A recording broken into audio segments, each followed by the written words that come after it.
This is where the death strip used to run between East and West Germany. Today, it's one of Germany's largest nature reserves. Ever since the Harz National Park was created 30 years ago, biologist Gunter Kaste has been making sure that what belongs together grows together. The unique thing about this national park is that we're giving nature 24,730 hectares of space to unfold whoever it likes. It's rare for such a large area to be completely untouched by the lumber industry, and that nature has such free reign.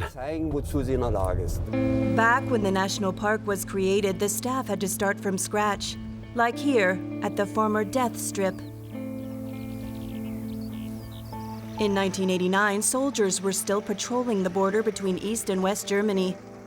A stretch of no man's land 100 meters wide was to prevent people from escaping to West Germany.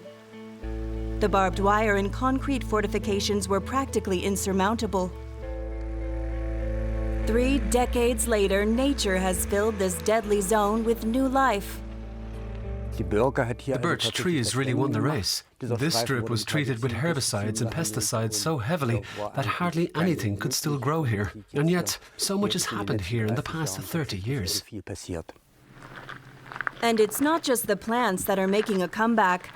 Several rare animal species are also reclaiming their natural habitats. This hidden camera has captured the latest arrivals. A lynx. Around 200 years ago, this predatory big cat had died out in the region. But today, more than 100 individuals have returned. Lynxes had lived here in the Harz region for a long time, until they were killed off by humans. They deserved to be back in the Harz, and so in 1994 and 95, we started reintroducing them. It was a successful undertaking which took a lot of hard work. The biologists spent thousands of hours in the woods, carefully documenting nature's campaign to recapture its territory in the former border region. And yet, the biggest challenge the staff at the national park face still lies ahead of them. Dead trees, as far as the eye can see. Here, there used to be huge spruces, but droughts and rising temperatures weakened the trees, and the bark beetles finished them off. Increasingly, Gunter Kaste stems the tides with educational work. It's a sad sight when you walk along here. But if you look closely, you can see that new life is emerging where the old spruce trees have died out. It's a colossal task, requiring that authorities from the former East and West work together more closely than ever. Without Germany's reunification, this would have been unthinkable. We still need to be able to disagree sometimes. Otherwise, we'd lose the basis for new ideas. Without debate, if everyone just agreed all the time, we'd never make any progress. The journey continues onwards to the national park's highest point. En route, we pass by this former hotel.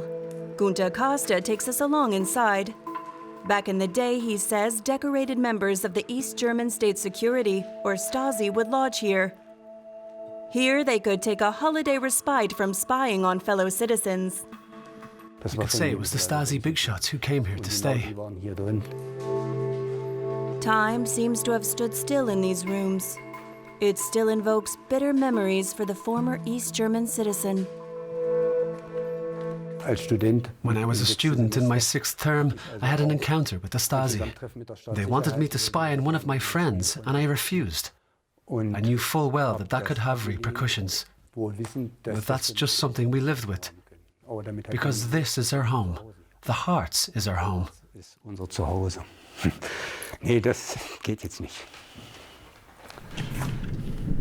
Finally, at 1,100 meters above sea level, we reach our destination, the Brocken.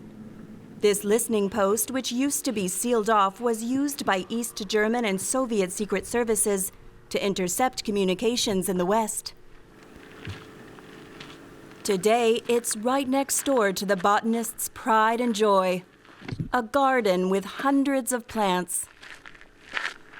This means that, over the past 30 years, the Brocken has regained some of its native features and its untouched nature. That makes us really happy. But he's not done yet. Gunter Costa carries on, until one day, what belongs together has grown together. For good.